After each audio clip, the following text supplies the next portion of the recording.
క్రీస్తు యేసునందు మమ్మల్ని అతి మిక్కిలిగా ప్రేమించిన మా ప్రియ పరలోకపు కన్న తండ్రి, ఇప్పటి వరకు సోదరుని ద్వారా విలువైన మీ మాటలు వినిపింపజేసిన విధానాన్ని బట్టి వందనాలు తండ్రి.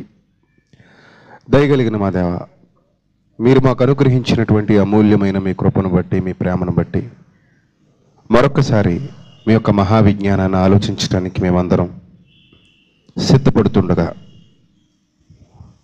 మీ యొక్క సమయోచితమైన జ్ఞానమును, మరి ముఖ్యంగా మీరు మాకు అనుగ్రహించినటువంటి మీ యొక్క ఆత్మ సహాయమును ప్రసాదించండి తండ్రి. మీ పిల్లలు కేవలం వినువారు మాత్రమే ఉండి తమను తాము మోసగించుకోకుండా విన్న మాటల ప్రకారంగా ప్రవర్తించగలిగే ధన్యత, మిమ్మల్ని సంతోషపెట్టగలిగే ధన్యత ప్రతి ఒక్కరికి అనుగ్రహించమని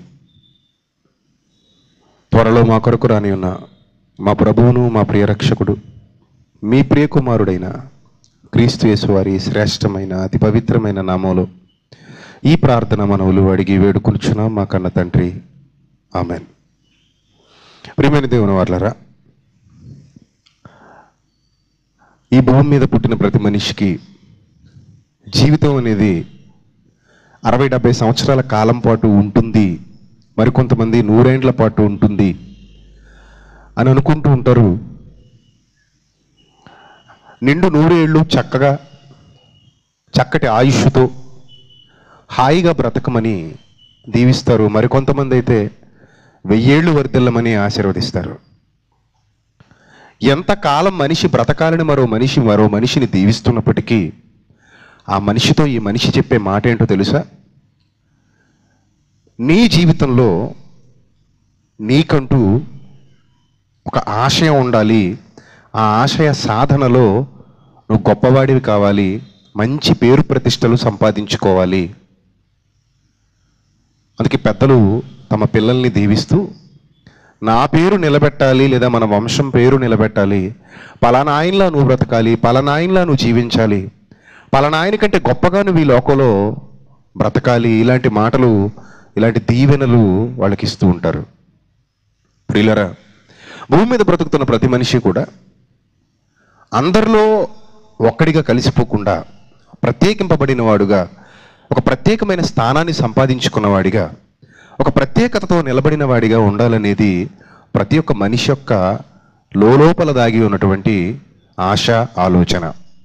అందుకే ప్రతి మనిషికి ఏదో ఒక ఆశయం ఉండాలి, ఆ ఆశయాన్ని సాధించాలి, ఆ ఆశయ సాధన కోసం అహర్నిశలు కష్టపడాలి అని అనుభవజ్ఞులైనటువంటి పెద్దలు బోధిస్తూ ఉంటారు. దాన్ని కొంతమంది స్వీకరిస్తారు, కొంతమంది స్వీకరించరు. మొత్తం మీద ప్రతి మనిషి జీవితానికి ఒక ఆశయం ఉండాలి అనేది వారి యొక్క భావన. ప్రియులారా, ఈ భూమి మీద ఎవరికి ఎన్ని ఆశయాలున్నా మనం ముందుగా చెప్పుకున్నట్టు 60-70 సంవత్సరాలు లేదా 100 సంవత్సరాల తర్వాత ఈ భూమి మీద మానవ జీవితం ముగిసిపోతుంది. మరి ముగిసిపోయి ఈ మానవ జీవితానికి ఒక ఆశయం అంటూ మనం పెట్టుకున్నప్పటికీ ఆ ఆశయాన్ని సాధించి ఆ ఆశయ సాధన వలన వచ్చినటువంటి ఫలితాన్ని ఇక్కడే విడిచిపెట్టి వెళ్ళిపోతారు తప్ప దాన్ని శాశ్వత కాలం ఎవ్వరూ అనుభవించలేరు. ఉదాహరణకి మన ఆంధ్రప్రదేశ్ కలిసి ఉన్నప్పుడు సమైక్యాంధ్ర కావాలని కొంతమంది మన వాళ్ళు పోరాటం చేశారు. అలాగే లేదు తెలంగాణ ప్రత్యేక రాష్ట్రంగా కావాలని మరికొంతమంది సహోదరులు పోరాటం చేశారు. ఈ తెలంగాణ రాష్ట్ర సాధనాల్లో భాగంగా ఎందరో విద్యార్థులు, ముఖ్యంగా యవనస్తులు ఒంటి మీద కిరోసిన్ పోసుకుని తగలబెట్టుకుని చనిపోయిన వాళ్ళు మనందరికీ తెలుసు. ఇప్పుడు తెలంగాణ వచ్చేసింది. మొన్ననే తెలంగాణలో ఉన్నటువంటి టీఆర్ఎస్ నాయకులు ఈ తెలంగాణ రాష్ట్ర ఆవిర్భావ దినాన్ని పురస్కరించుకుని ఎవరైతే ఈ తెలంగాణ రాష్ట్ర సాధన కోసం పోరాటం చేసి ప్రాణాలు విడిచిపెట్టేశారో వాళ్లకు కొన్ని స్తూపాలు నిర్మించడం జరిగింది. వాళ్ళ జ్ఞాపకార్థంగా వాళ్ళ సమాధుల దగ్గరకు వెళ్ళారు. అలాగే వాళ్ళ కొరకు నిర్మించినటువంటి, వాళ్ళ జ్ఞాపక చిహ్నంగా నిర్మించినటువంటి స్తూపాల దగ్గర వాళ్ళను కీర్తిస్తూ, వాళ్ళను పొగుడుతూ, వాళ్ళ గురించి మాట్లాడుతూ మైక్స్లో అమరవీరులుగా వాళ్ళని కీర్తించారు. అంటే వాళ్ళు చిరస్మరణీయమైన వ్యక్తులు, అమరత్వం కలిగిన వాళ్ళు, అమరత్వాన్ని సాధించినటువంటి వీరాది వీరులు. వీరి కృషి ఫలితమే ఈరోజు మనం అనుభవిస్తున్నటువంటి బంగారు తెలంగాణ అని వాళ్ళు మాట్లాడడం జరిగింది. ప్రియులారా, ఈరోజు తెలంగాణ అనుభవిస్తున్నది ఎవరు? చచ్చిపోయిన వాళ్ళ? కిరసనాయలు పోసుకొని అంటించుకున్న వాళ్ళ? కాదండి. వాళ్ళకి ఏ విధమైన లాభం చేకూరలేదు, వాళ్ళకి ఏ విధమైన సంతోషం దక్కలేదు, వాళ్ళు ఆ ఫలితాన్ని రుచి చూడలేదు. ఒకవేళ తెలంగాణ రాష్ట్రం, ప్రత్యేక రాష్ట్రం వాళ్ళకి రావడమే వాళ్ళ గమ్యం అనుకుంటే, వాళ్ళ ఆశయం అనుకుంటే, అదే వాళ్ళ లక్ష్యం అనుకుంటే, వాళ్ళు దాన్ని రుచి చూడలేకపోయారు, వాళ్ళు దాన్ని అనుభవించలేకపోయారు. ఏమండి, వాళ్ళు ఎవరు ఈ లోకంలో లేరు, వాళ్ళు ప్రాణాలు కోల్పోయారు, ఈ లోకాన్ని విడిచిపెట్టి వెళ్ళిపోయారు. కానీ తర్వాత మిగిలిన వాళ్ళు మాత్రం వాళ్ళని అమరవీరులు అని పొగుడుతున్నారు, అమరవీరులు అని కీర్తిస్తున్నారు, వారి త్యాగాన్ని మనం అనుభవిస్తున్నామని చెప్పుకుంటున్నారు. వీరు కూడా ఎంతో కాలం ఈ భూమి మీద ఉండరు, కొంతకాలం మాత్రమే ఈ భూమి మీద ఉంటారు, తర్వాత ఈ భూమిని విడిచిపెట్టి వాళ్ళు కూడా వెళ్ళిపోతారు. ప్రియులారా, అసలు అమరత్వం అనే పదాన్ని గురించి ఆలోచిస్తే, ఆ అమరత్వం అనే పదం మనకు అర్థమైతే అమరవీరులు అనే పదానికి ఉన్న అర్థం ఏంటో మనకు తెలుస్తుంది. ప్రియులారా, అమరత్వం అంటే దెర్ ఈజ్ నో ఎండ్. అంటే అమరత్వం అనే పదానికి జీవానికి అంతం లేదు. అంటే నిరంతరము జీవించే వారిని గూర్చి మాట్లాడే మాట అమరత్వం అనే మాట. నిరంతరము జీవించే వారిని గురించి మాట్లాడే మాట. అంటే ఎల్లప్పుడూ నిలిచి ఉండేవారు, ఎల్లప్పుడూ జీవించి ఉండేవారు, వారికి మరణం లేదు, చావు లేదు, వారికి అంతమే లేదు, అలాంటి వారి గురించి మాట్లాడే మాట అమరత్వము. అంటే ఎల్లప్పుడూ జీవించి ఉండేవాడు అమరుడు. ఈ అమరత్వం ఎవరిలో ఉంది అనేది మీరు జాగ్రత్తగా చూడగలిగితే, తిమోతికి రాసిన పత్రికలో ఎన్నోసార్లు మీరు చదువుకుని ఉంటారు ఈ మాట. తిమోతికి రాసినటువంటి అపోస్తలుడైన పౌలు తిమోతికి రాసినటువంటి మొదటి పత్రిక 6వ అధ్యాయము 16వ వచనం ఒకసారి చూద్దాం. అపోస్తలుడైన పౌలు తిమోతికి రాసినటువంటి మొదటి పత్రిక 6వ అధ్యాయము 16వ వచనం ఒకసారి మీరు జాగ్రత్తగా చూడాలి. సమీపింపరాని తేజస్సులో ఆయన మాత్రమే అన్నాడు. ఆయన మాత్రమే అంటే వన్ అండ్ ఓన్లీ, ఆయన తప్ప వేరెవరు లేరు. ఆయన మాత్రమే వసించుచు అమరత్వము గలవాడై ఉన్నాడు. ఇది ఎవరి గురించి అపోస్తలుడైన పౌలు గారు చెప్తున్నారు? దేవుని గురించి చెబుతున్నటువంటి మాట. దేవుడు మాత్రమే ఏమై ఉన్నాడు? అమరత్వము గలవాడై ఉన్నాడు. అమరుడు అంటే ఆయన నిరంతరము ఉండేవాడు, ఆయనకు చావు లేదు, పుట్టుక లేదు, ఆది లేదు, అంతము లేదు. అలాంటి ఒక అమరత్వం కలిగిన వాడే దేవాది దేవుడు. అందుకే మోషేతో మాట్లాడుతూ నీ పేరేమిటి అని వారు అడిగితే నేనేం చెప్పాలి అంటే ఏమన్నాడు? I'm living God. అంటే నేను ఉన్నవాడను, నేను ఎల్లప్పుడూ ఉండువాడను, నాకు చావు లేదు, నేను అమరుడను.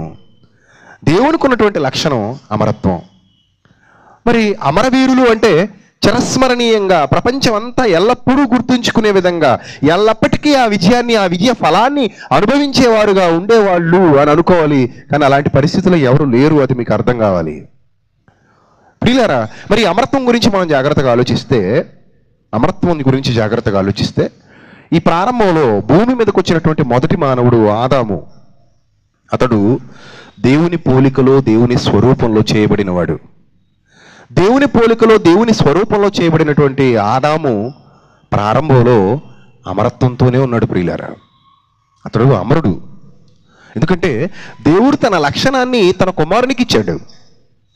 అమరుడుగా ఉన్నాడు. అంటే ఆదాము మరణము లేనివాడు ఏదేని వనంలో, అలాగే ఆదాములో నుండి తీయబడినటువంటి అవ్వ, ఆవిడ కూడా మరణము లేనిది ఏదేని వనంలో. ఈ మరణము లేని వారుగా ఏదేని వనంలో బ్రతుకుతున్నారు ఒకప్పుడు వీళ్ళు. ఏదేను వనంలో మరణమే ఎరుగని వారుగా, మరణం ఇక రాని వారుగా, మరణం అన్న పదానికి అసలు వాళ్ళకి సంబంధమే లేదు, వాళ్ళ డిక్షనరీలో ఆ పదానికి చోటు లేదు.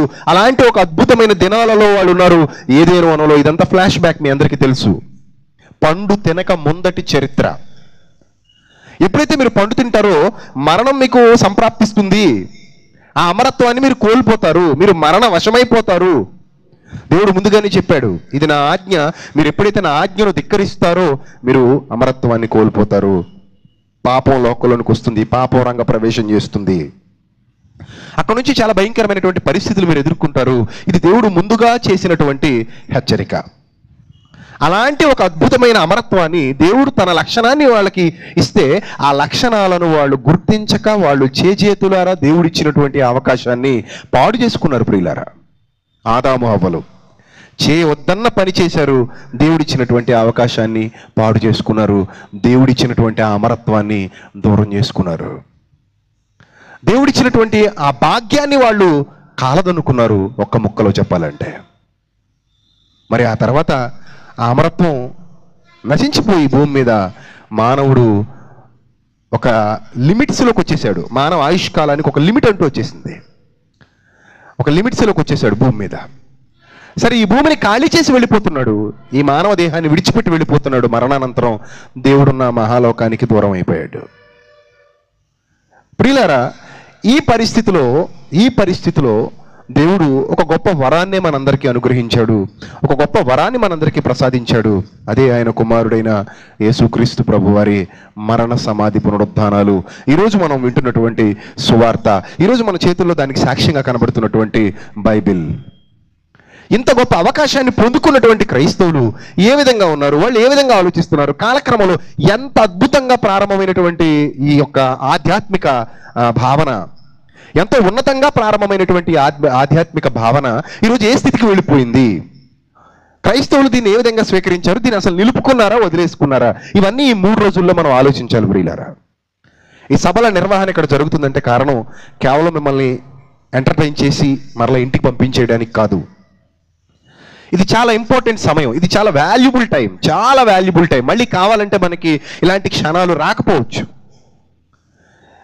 ఈ క్షణాలు ఎంత విలువైనవంటే, దేవుని వాక్యంతో మనం గడుపుతున్నటువంటి ఈ క్షణాలు మన జీవితాన్ని ఒకేసారిగా టర్న్ చేయబోయేవి. అంటే మనల్ని ఒక ఉన్నతమైన శిఖరాల మీద భవిష్యత్తులో నిలబెట్టేవి, ఒక ఉన్నతమైన లోకాన్ని మనకి ప్రసాదించి పెట్టేవి. దానికి ఒక్క క్షణం చాలు. అంటే ఇంత విలువైన క్షణాలు, అంటే ఇంత విలువైన సమయాన్ని దేవుడు తన వాక్యంతో గడపడానికి మనకి ఇచ్చాడు. ఆ వాక్యం మన హృదయాలలోనికి వెళ్ళటానికి మనం అవకాశాన్ని కల్పించుకున్న వారంగా ఉంటే గనుక ఖచ్చితంగా ఆ వాక్యం ద్వారా మనం ఒక విలువైన స్థితిలోనికి, ఒక విలువైన పరిస్థితిలోనికి వెళ్ళిపోబోతున్నాం. కాబట్టి ప్రియులారా, చాలా జాగ్రత్తగా మీరు మీ హృదయాన్ని కేంద్రీకరించి దేవుని యొక్క వాక్యాన్ని వినాలని మీ అందరికీ మనస్ఫూర్తిగా నేను మనవి చేసుకుంటున్నాను. ప్రియులారా, మీరు ఆలోచించండి.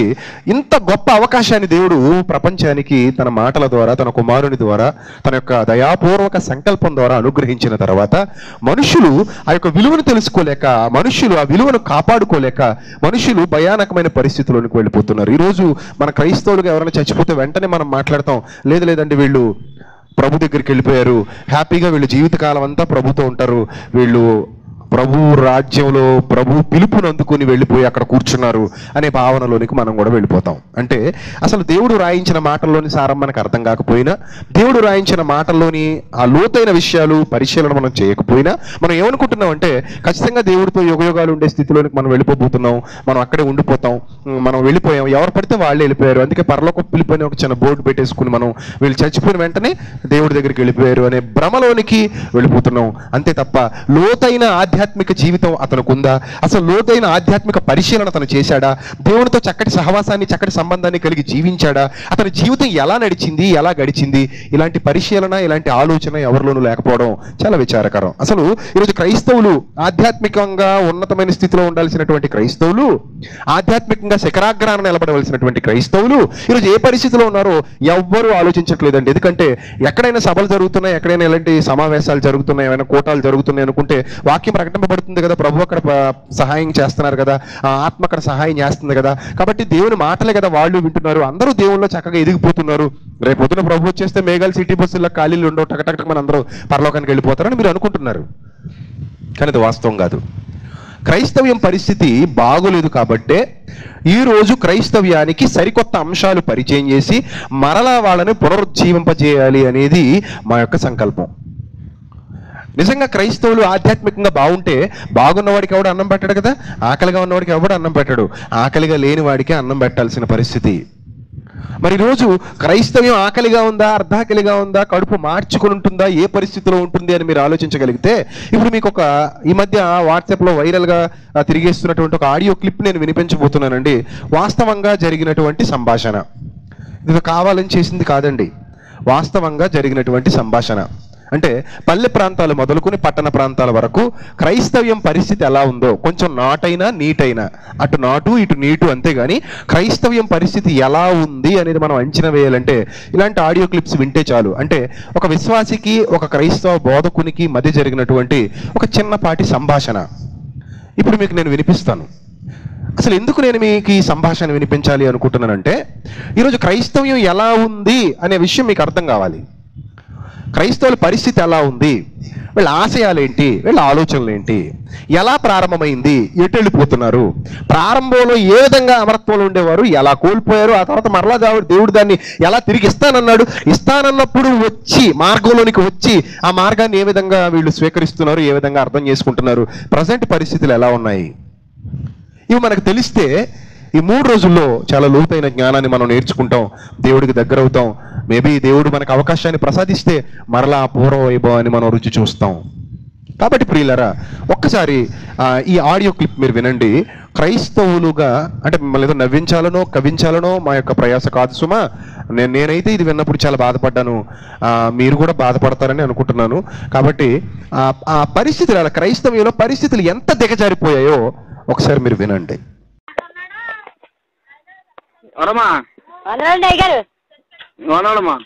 అదే కోడిని కుక్కలో పట్టేసుకున్నాండి అయ్యగారు. అలా మాలో ఇంటికాడ దాచారండి, కోడిని తెచ్చానండి. కొద్ది పాఠం చేస్తారండి అండి కోడి కోసం. అది ఎలాగండి మరి ఏంటండి, ఎవరు లేరండి, ప్రార్థన చేయండి కూర్చో దానికోసం. ఎలా ఉందో, బతికుందా, బాగుందా? బతికే ఉందండి, మొత్తం చర్మం అంతా పీకేసినండి ఎంటుకలు. కారం వేసి నూనె వేసి పెట్టండి, బాగుంటది. ఏమి పుండు గట్ట కాపాడతలేదు, తైను రాసేసాను అయ్యగారు. కారం వేయండి, మా కారం ఉంటే పుండు ఉంటే పోతాయి. పుండు తెలుసుకోలేదు అయ్యగారు, పుండు తెలుసుకోలేదండి. పుండు అయిపోతే అమృతాంజలి రాయమ్మా. ఒళ్ళంతా తైలం రాశానండి, కడుపులోకి తైలం పోసానండి. తైలం రాసిన తర్వాత ఆరిపోయిన తర్వాత ఒక అమృతాంజలి కూడా రాయి, నిప్పులు తగ్గుతాయి. ప్రార్థనలో పెట్టండి. అలాగే అలాగే. చిన్నపిల్లడు కూడా నీరసంగా నేను జ్వరం వచ్చేసింది, ఆడికి కూడా ప్రార్థనలో పెట్టండి అయ్యగారు. కోడి తెల్లారికి లేగాలండి నాకు. అమృతాంజలి పూజలో పామి. ఏమంటే అర్థమైందండి. అయ్యగారికి ఒక విశ్వాసి కాల్ చేసిందండి. ఇప్పుడు అందరికీ ఫోన్స్ వచ్చేసి కదండి. ఫోన్ చేసి ఏమని అడుగుతుంది, అయ్యగారు కోడిని కుక్కలు పీకేసిని మీ దగ్గర తీసుకొద్దాం అనుకుంటున్నాను, ప్రార్థన చేయాలని అడిగింది. అయ్యగారు ఏమన్నాడంటే, బయట ఉన్నానమ్మా కోసేయండి అంటున్నాడు. కోసేయండి అంటే అర్థం ఏంటి, ఇంకెలాగో కుక్కలు పీకేసినాయి కదా, కోసేసి కూర తెచ్చేయమంటున్నాడు, ఉప్పు కారం వేసేసి. అప్పుడు ఆవిడంటుంది, కుదరదు, నేను ఆల్రెడీ నువ్వు ఇచ్చిన తైలం రాశాను, ప్రార్థన చేయండి. సరే అన్నాడు. రేపు వస్తానమ్మా, అంతవరకు అమృతాంజన్ ఏదో రాయమంటున్నాడు. ఏమండి, కోడి తెల్లారేసరికల్లా లేవాలి, అది మీ ప్రార్థన ఎలా చేస్తారో నాకు తెలియదు. లాస్ట్లో వార్నింగ్ ఇచ్చి పెట్టేసింది విశ్వాసి. అలాగే అలాగే అని ఆయన పెట్టేశాడు. ఇలాంటివి ఈరోజు క్రైస్తవ సమాజంలో కోకొల్లలుగా జరుగుతున్నాయి. కోకొల్లలు అంటే ఒక కోడికి కుక్కలు పీకేస్తే ఎవరు కావాలి ఇప్పుడు? ఆ కోడికి దేవుడి సహాయం కావాలన్నమాట, ప్రార్థన కావాలి. కోడి బతకాలంటే తైలం కావాలి, దానికి మళ్ళీ ప్రార్థన కావాలి. అంటే ఎంత దారుణమైన పరిస్థితిలోనికి ఈరోజు విశ్వాసులు వెళ్ళిపోయారో, అలా ఎలా వాళ్ళని ఈ సేవకులు కొంతమంది నడిపిస్తున్నారో మనకి ఇలాంటి ఉదాహరణలు చూస్తుంటే అర్థమవుతున్నాయి. అంటే వీళ్ళకి కోడి, కుక్క, ఈ 60-70 సంవత్సరాలు చిన్న జీవితకాలం, ఈ తినే తిండి, తాగే నీళ్లు, కట్టుకునే బట్టలు, ఉండే సదుపాయాలు, ఈ చిన్న వాటి మీద దృష్టి పెట్టారు తప్ప వీటికి మించిన ఆలోచనలకు ఏం లేవు. అంటే 60 ఏళ్ళు ఈ జీవిత చక్రంలో, ఈ జీవితం చుట్టూ వీళ్ళు తిరిగి ఈ చిన్న చిన్న చెత్త విషయాల గురించి ఆలోచించుకుంటున్నారు తప్ప ఇంతకంటే గొప్పమైన విషయాల గురించి, ఎంతకంటే ఆధ్యాత్మికమైన విషయాల గురించి, ఎంతకంటే లోతైన విషయాల గురించి ఆలోచించే సామర్థ్యం చాలామంది క్రైస్తవులకు లేదు అని మనకు అర్థమవుతుంది ఇవి విన్న తర్వాత. అంటే చూడండి ప్రియులారా, వాళ్ళ ఆలోచన విధానం చూడండి, వాళ్ళ మానసిక పరిస్థితి చూడండి, ఏ స్థితిలో ఉన్నారు, ఏ స్థాయిలో ఉన్నారు వాళ్ళు. ఒక సంఘము అంటే, క్రీస్తు సంఘము అంటే అది ఎంత గొప్పది, దేవుని సంఘము అంటే అది ఎంత గొప్పది, ఆ సంఘానికి ఒక నాయకుడు, ఆ సంఘంలో కొంతమంది ప్రభువును నమ్మినటువంటి విశ్వాసులు, వీళ్ళందరికీ చట్టంగా దేవుడు అనుగ్రహించినటువంటి గొప్పదైన పరిశుద్ధ గ్రంథము.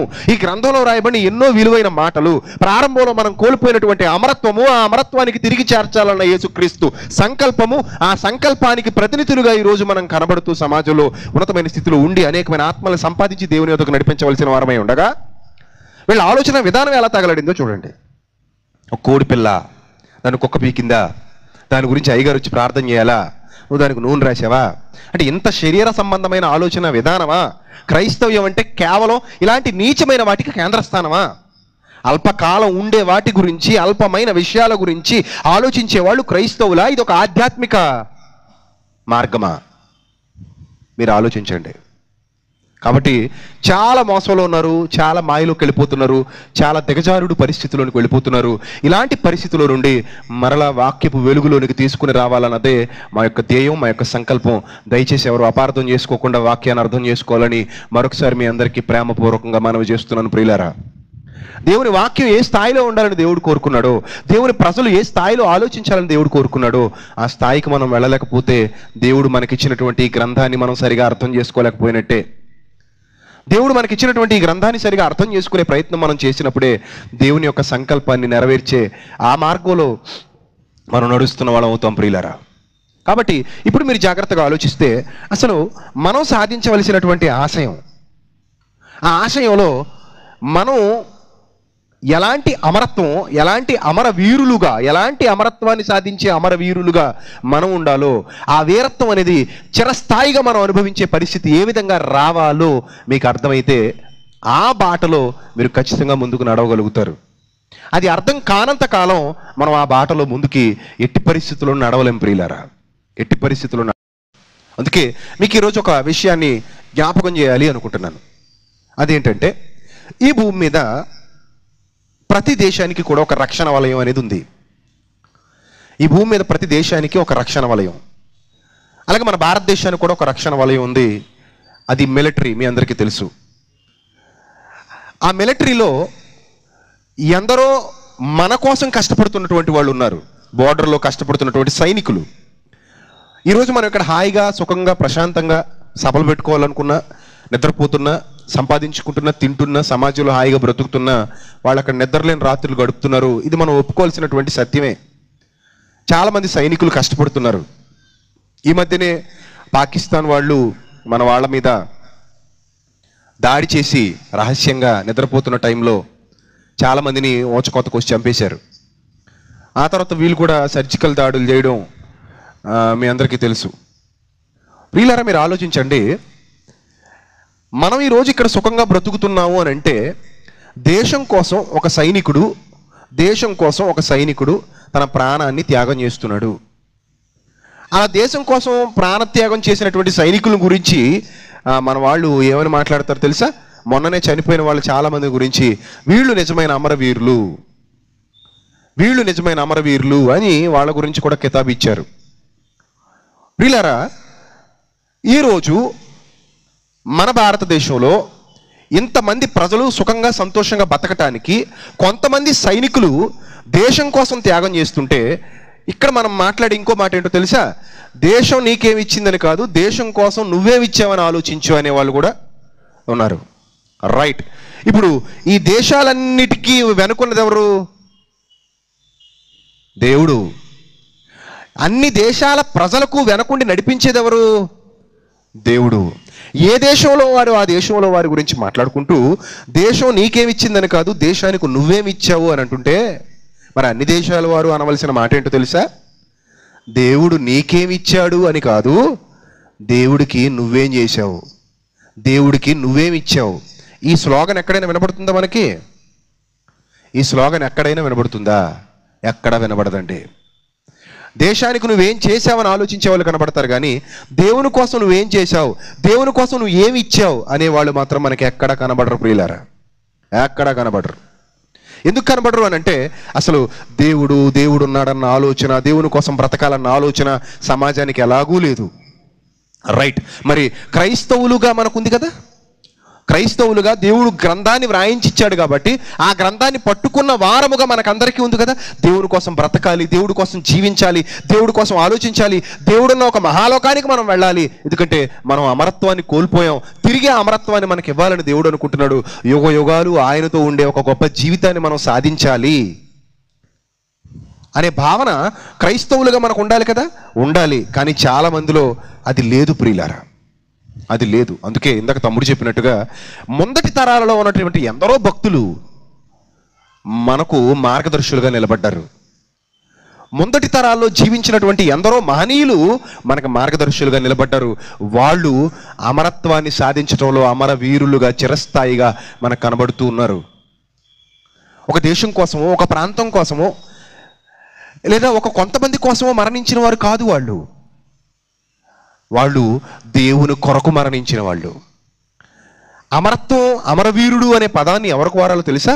అమరత్వం కలిగినటువంటి దేవుడితో యుగయుగాలు జీవించే ఆ సాన్నిహిత్యాన్ని, ఆ సంతోషాన్ని, ఆ ప్రతిఫలాన్ని అనుభవించడానికి ఎవరైతే వెళతారో వాళ్ళ గురించి ఆ మాటలు వాడితే అదొక అర్థవంతంగా ఉంటుంది ప్రియులారా. కాబట్టి ఒక విషయాన్ని మీరు జాగ్రత్తగా ఆలోచిస్తే, పూర్వకాలంలో ఉన్నటువంటి ఆ మహాభక్తులు, వాళ్ళ చరిత్ర, వాళ్ళు జీవించినటువంటి జీవితాలు, వాళ్ళు ఏదైతే కోల్పోయారో, ఈ కోల్పోయిన దాన్ని ఎలా సాధించాలనుకుంటున్నారో, ఎవరితో చక్కటి సంబంధాన్ని కలిగి తమ జీవితాన్ని ముందు కొనసాగించాలనుకుంటున్నారో, వీటన్నిటినీ మనం నిజంగా అర్థం చేసుకునే ప్రయత్నం చేస్తే అసలు సిసలైన వాళ్ళ జీవితాలు మనకి సాక్షాత్కరిస్తాయి. వాటి ద్వారా మనం ఒక ఉన్నతమైన స్థితిలోనికి వెళ్ళటానికి అవకాశం లభిస్తుంది. దీనికి మనం బైబిల్లో కొన్ని విషయాలు చూద్దాం ప్రియులు. దీనికి సంబంధించి కొన్ని వాస్తవాలు మనం బైబిల్లో నుండి చూడగలిగితే, ప్రారంభంలో దేవుడు ఆదాము హవ్వల్ని పుట్టించిన తర్వాత, ఆదాము హవ్వలిద్దరూ చేయవద్దన్న పని చేసిన తర్వాత ఈ భూమి మీదకి పాపం అనేది రంగప్రవేశం చేయటం మీ అందరికీ తెలుసు. అట్ ద సేమ్ టైం మరణము కూడా అందరికీ సంప్రాప్తమాయను, అది కూడా మీ అందరికీ తెలుసు. అక్కడ నుంచే మరణం అనేది అందరికీ రావడం అనేది ప్రారంభించింది, మీ అందరికీ తెలుసు ప్రియులారా. అలా అందరూ మరణవశం అయిపోయి పాపవశం అయిపోతున్నటువంటి దౌర్భాగ్యకరమైన పరిస్థితులు ఆ రోజే అక్కడే ప్రారంభమయ్యాయి. ఆదాము హవ్వల పతనానంతరం, వాళ్ళ పతనానంతరం వాళ్ళకి పుట్టినటువంటి ఇద్దరు కుమారులు. మీరు ఆ చరిత్ర బైబిల్ గ్రంథంలో నుండి చూడగలిగితే, ఆదికాండం 4వ అధ్యాయము 4వ వచనం నుంచి జాగ్రత్తగా చూద్దాం. ఆదికాండం 4వ అధ్యాయము 4వ వచనం నుంచి జాగ్రత్తగా చూద్దాం. హేబేలు కూడా అంటున్నాడండి. ఇంతకీ ఎవరి హేబేలు మీ అందరికీ తెలుసు. వాళ్ళిద్దరికి పుట్టినటువంటి ద్వితీయ కుమారుడు, అంటే రెండవ సంతానం. ఈ మొదటి సంతానం, రెండవ సంతానం. ఏమంటే ఈ రెండవ సంతానమే హేబేలు. ఇతడు గొర్రెల కాపరి. ఈ మొదటి సంతానమైన కయ్యను మాత్రం వ్యవసాయం చేసేవాడు. ఈ భూమి మీద ఇతను వ్యవసాయకుడిగా కనబడుతున్నాడు, ఇతను మాత్రం గొర్రెల కాపరిగా కనబడుతున్నాడు. ఈ గొర్రెల కాపరి, ఈ వ్యవసాయదారుడు, వీళ్ళిద్దరూ అన్నదమ్ములు. అంటే అప్పుడే ఈ భూమి మీదకి వచ్చినటువంటి వీళ్ళు అప్పటి వరకు అంతకు ముందటి తరాల్లో ఎవరు లేరు కాబట్టి, జనాలు ఎవరు ఉండరు కాబట్టి, వీళ్ళే సొంతంగా ఏదైనా నేర్చుకోవాలి, వీళ్ళే సొంతంగా ఏదైనా చేయాలి. కొత్తగా ఏదైనా కనిపెట్టాలన్నా వీళ్ళే కనిపెట్టాలి, ఎందుకంటే అంతకుముందు కనిపెట్టిన వాళ్ళు అంటూ ఎవరు లేరు.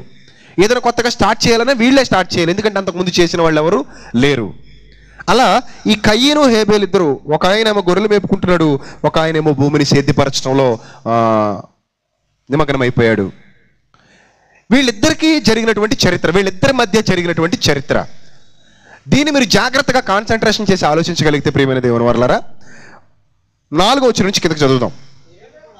హేబేలు కూడా తన మందలో తొలిచూలు పుట్టిన వాటిలో కొవ్విన వాటిని కొని తెచ్చాను అనే మాట రాయబడింది. అంటే వీళ్ళిద్దరూ దేవుడు ఉన్నాడని గుర్తించారు. మొదట కయ్యను దేవుడు ఉన్నాడని గుర్తించాడు, అట్ ద సేమ్ టైం హేబేలు కూడా దేవుడు ఉన్నాడని గుర్తించాడు. గుర్తించకపోలేదు, దేవుడు లేడనే మూర్ఖత్వంలో వీళ్ళిద్దరు లేరు.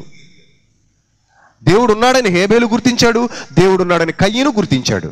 గుర్తించినటువంటి వీళ్ళిద్దరూ వాళ్ళ తల్లిదండ్రుల ద్వారా వీళ్ళకి ఆల్రెడీ తెలిసిన నిజం ఏంటంటే, వాళ్ళు అమరత్వాన్ని కోల్పోయారు, ఏదో ఒక రోజు వాళ్ళు చనిపోతారన్న సంగతి వాళ్ళకి తెలుసు.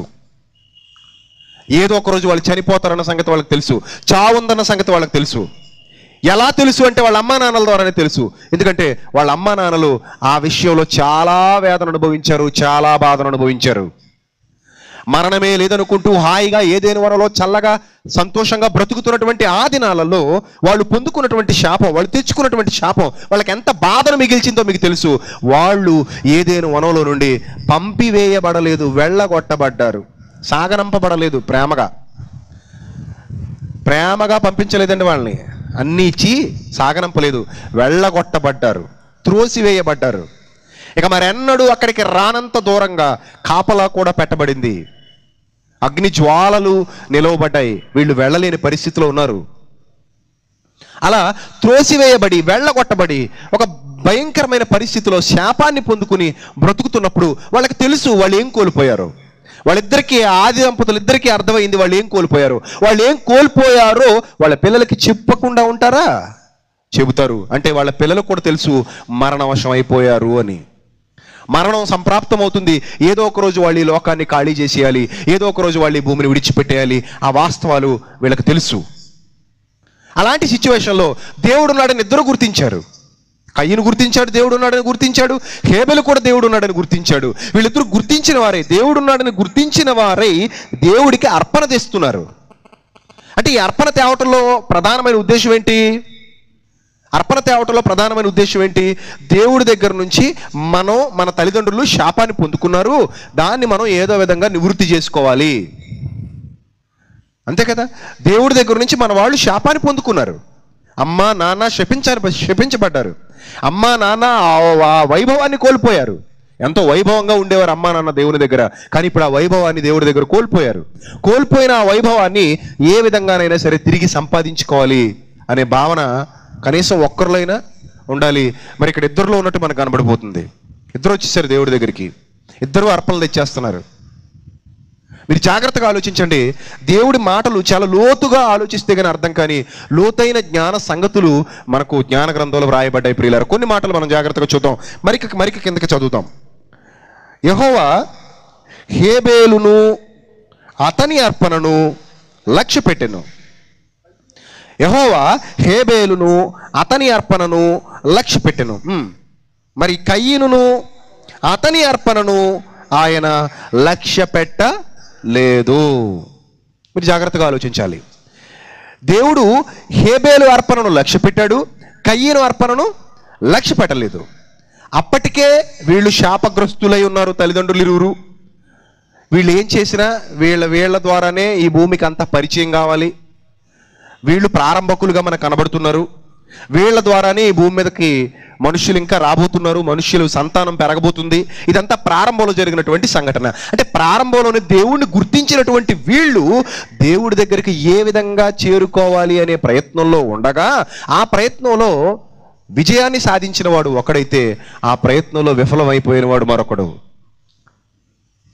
ఆ ప్రయత్నంలో ఎలా అతడు విఫలమైపోయాడు, ఎలా ఇతడు విజయాన్ని సాధించాడు, అసలు అక్కడ ఏం జరిగింది, ఇది మనం జాగ్రత్తగా ఆలోచిస్తే ప్రియమైన దేవుని వారలారా, కయ్యనికి ఒక ఆశయం అంటూ లేదు, హేబెలుకు మాత్రం ఒక ఆశయం అంటూ ఉంది.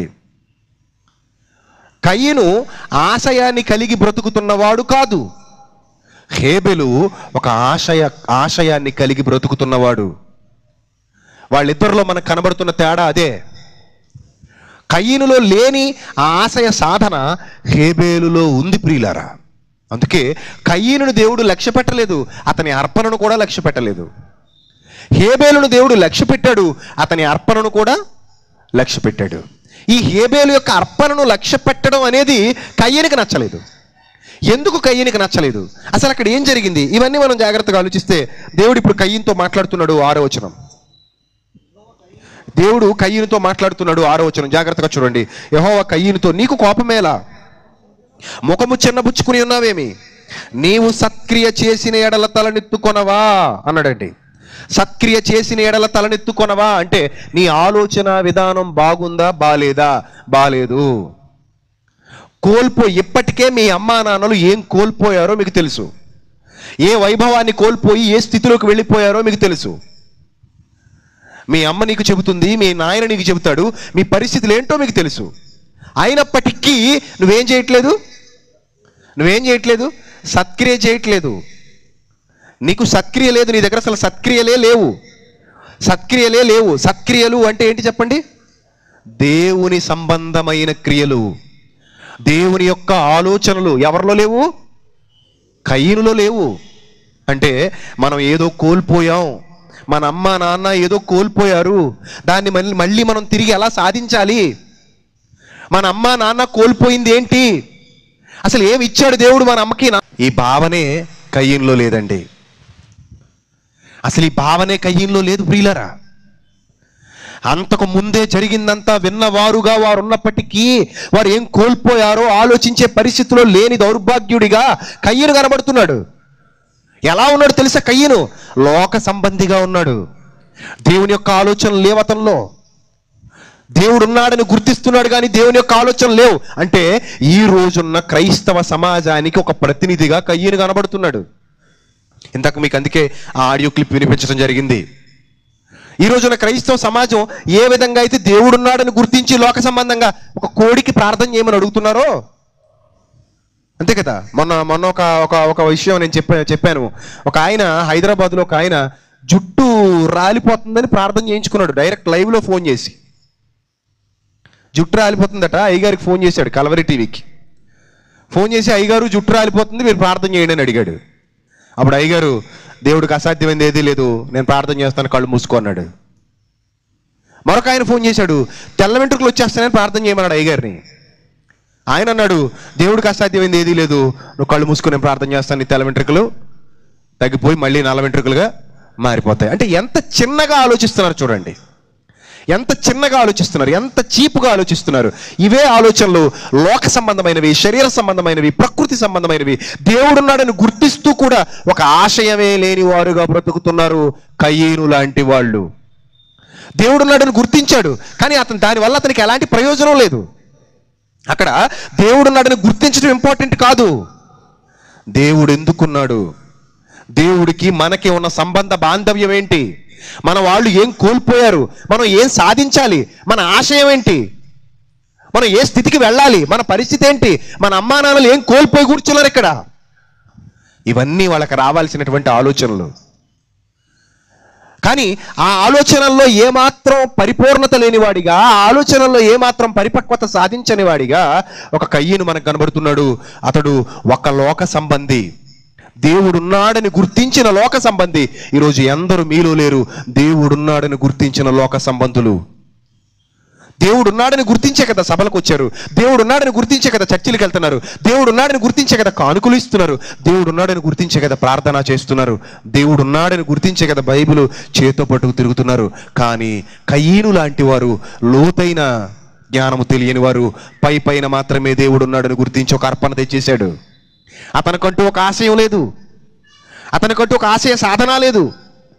ఎందుకు బతకాలో తెలీదు, ఎందుకు పుట్టాడో తెలీదు, ఏం చెయ్యాలో తెలీదు, ఏం కోల్పోయాడో తెలీదు, ఎక్కడికి వెళ్ళాలో తెలీదు.